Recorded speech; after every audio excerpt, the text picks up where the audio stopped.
week-end chez Marion, c'est avant tout une histoire de rencontre. Merci Julie pour ces belles images et pour tous ces fous rires. Qu'est-ce que tu fais, Audrey? Un kimono. C'est vrai? Oui. Oui. C'est celui-là. Ah oui, c'est écrit kimono. C'est un patron gratuit. Et alors ce tissu rouge magnifique. Oui, il sort pas à la vidéo, regarde. Il sort bricouche. Il sort grave moche. Alors que en fait c'est un bordeaux très joli. Ouh, une autre blonde sur ma droite. Ah, c'est moi, regardez là-bas. C'est moi. Ouh, la belle Magnolia. Une autre blonde. Ouais. Delphine. Qu'est-ce que tu couds, Delphine? Je tente de faire la veste pyjama de février Charlotte Ouzou. Voilà. Là. Je voulais la faire, moi. C'est vrai? Oh oui, je suis pas certaine du résultat. Et dans quelle matière tu nous fais cette jolie petite cousette? Attends, là on voit que l'envers, nous, chérie. Voilà. Oh, que ça va être beau. C'est une sorte de... Oh, que ça va couler sur son corps. Voilà. Pour la nuit. Pour la nuit, tout à fait. Tu es de toute beauté. Regardez comme elle est belle. Magnifique. Et alors, cette personne a des yeux absolument magnifiques. Mon Dieu, tu es de toute beauté. Elle ne coupe pas, hein. Elle fait des reportages vidéo, elle aussi. Nous avons Juliette. Bonjour Juliette. Bonjour, Julie. Et qu'est-ce qu'elle coud, Juliette? Moi, je coud la chemise liserand d'Atelier Scavit sur un joli popeline de coton de tissu de rêve. Mais qu'est-ce que c'est beau! Et qu'est-ce que tu as appris aujourd'hui, Juliette? J'ai appris à faire la technique du burrito. Eh, bravo Juliette! Merci. Bonjour Martine! Bonjour! Comment ça va Martine? Oh, très bien. Et qu'est-ce que tu fais Martine? Je couds la bélène.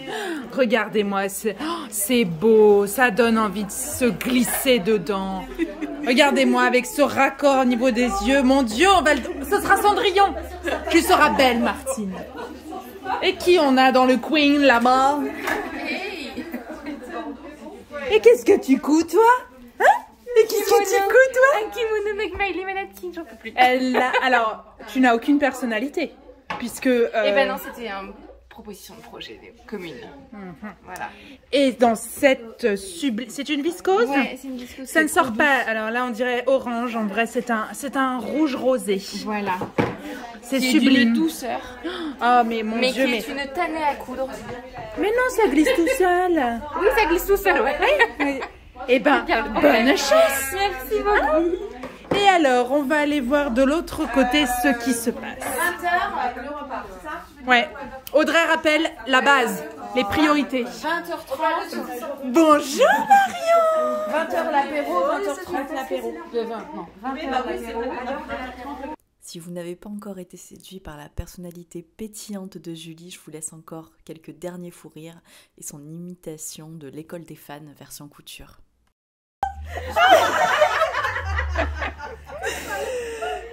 Bon, Delphine, on l'a déjà vu, ça ne nous intéresse pas. Bonjour, toi. Et qu'est-ce que tu couds, toi? Blouse. Une blouse. Et c'est quelle blouse? C'est la blouse Nel de la maison Victor. Ah, et tu le couds dans quoi, ma chérie? Dans un tissu. Ouais. C'est. Voilà le tissu indéfinissable. Mon Dieu, on dirait le tissu que porte le geisha. C'est ça. Tu vas être très belle, mais n'y vois aucun lien entre les deux phrases. Voilà. Ça te va tellement bien, Voilà. la geisha. Ah, tu le portes. Voilà. J'ai envie de vous dire que je suis une personne extrêmement belle. Grâce à moi, Alexia aura une sublime vidéo. Mon Dieu, mais ce décolleté est très beau. Après les fous rires et la couture, place à la magie. Toute sorcière vous le dira, il n'y a pas de hasard. Anaïs, que vous découvrez sur la droite, est une sorcière et le week-end couture a eu lieu pendant Ostara. Le 20 mars dernier avait lieu l'équinoxe de printemps. Lorsque la nuit et le jour sont d'une égale durée, les sorcières célèbrent Ostara. Avec l'arrivée du printemps, Ostara marque le réveil de la nature et l'entrée dans l'action. c'est le moment idéal pour impulser un renouveau. C'est le moment de créer, de démarrer de nouveaux projets, d'insuffler une impulsion novatrice dans son quotidien par exemple. Anaïs et moi avons donc imaginé 2 petits rituels pour célébrer l'arrivée du printemps. On a d'abord proposé à toutes les filles de choisir un projet auquel elles tenaient et qu'elles aimeraient voir fleurir pendant l'année qui allait s'écouler. Elles ont chacune noté sur un petit papier ce projet qu'elles avaient envie de voir se développer. Chacune, tour à tour, nous avons enfoui notre souhait dans la terre et par-dessus, nous avons planté une petite graine que Martine nous avait apportée. Je vous laisse maintenant avec ces images qui, pour nous en tout cas, ont été vraiment chargées en émotions. Très rapidement, avant qu'on plante, je voulais juste vous dire que en sorcellerie, il y a ce que l'on appelle des coven. Ce sont des groupes de femmes qui se soutiennent les unes les autres et qui se transmettent les unes les autres des connaissances, qui partagent ensemble leurs connaissances. Et je le voyais de loin dans les vidéos de Marion, mais vraiment j'ai compris pendant ce week-end pourquoi est-ce que ces week-ends étaient chargés en émotions, parce que j'ai trouvé que juste le fait de se retrouver entre nous, des femmes, on ne se connaît pas, on ne s'est jamais vu, on se rencontre pour la première fois. Et on n'a pas eu de difficulté à parler de nos faiblesses, de nos difficultés, de ce qu'on a pu rencontrer dans la vie. Et je crois que c'est parce qu'on a senti que entre nous, on n'avait pas à avoir peur. Et je trouve que c'était un moment qui était vraiment magique. Pour le coup, c'est ça la magie. C'est ça la magie en laquelle je crois. Et je voulais juste vous remercier d'avoir été là et de m'avoir fait connaître ce que c'est que... qu'en fait, d'avoir la sensation, c'est ça, de faire partie d'un coven en fait. Voilà. On n'aurait pas dit déjà. Et on peut lui donner un nom à notre coven? Et oui, mais il nous manquait la 13e. Voilà. Ah, parce qu'il y a un coven à 13, c'est pas parfait. On peut lui donner un nom, notre coven? C'est vrai. Tout à fait. Oui. Ça. Oui. Allez, c'est parfait. Allez, on y va? On plante? Allez, vas-y. À vous l'honneur, les filles.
Après ce moment de communion, il était temps de passer au second projet. Chacune à notre rythme, nous avons cousu une petite poupée de jardin. Avant de partager avec vous quelques images de la confection de ces poupées, je voulais vous montrer les talismans qui m'ont été offerts ce week-end. Voici le chat en crochet confectionné à la main par Martine. Et ce joli cœur que je prends dans mes mains lorsque j'ai une baisse de confiance en moi. Merci ma belle.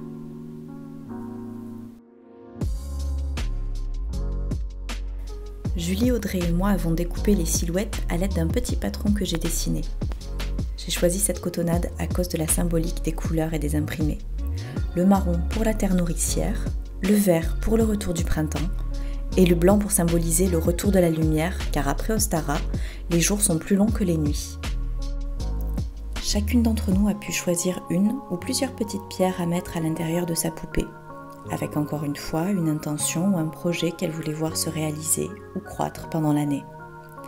La plupart ont choisi ces pierres en suivant leur intuition, puis elles ont regardé dans un livre si la symbolique des pierres correspondait à leurs attentes.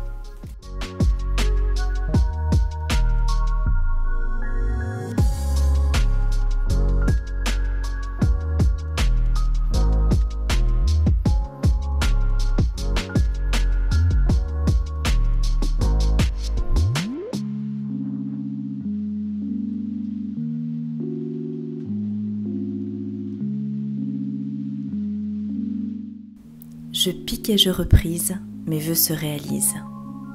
Le plus difficile pour cette poupée, c'était de suivre les courbes correctement à la machine à coudre. C'est bien pour ça que nos poupées sont toutes un peu différentes.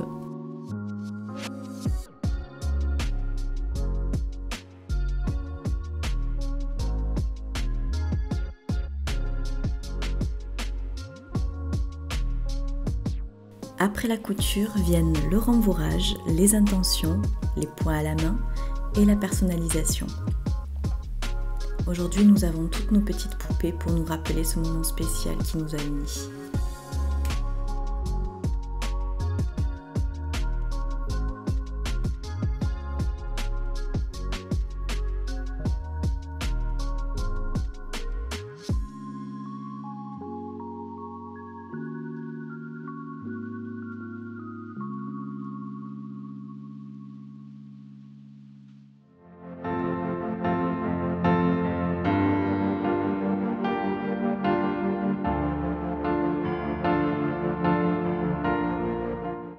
Un merci tout particulier à toi Laurence, sans qui je n'aurais jamais pu vivre ce week-end.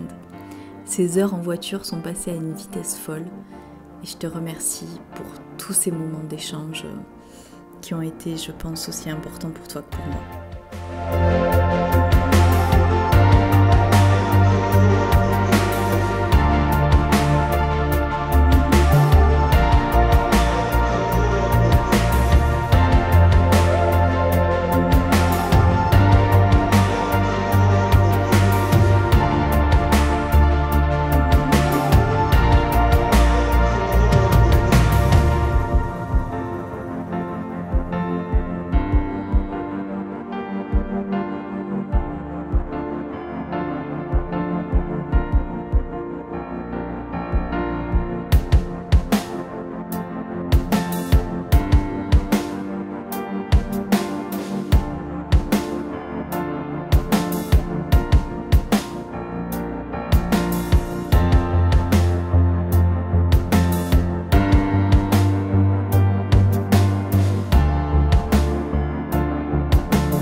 Abonnez-vous. Juste en dessous, c'est ça.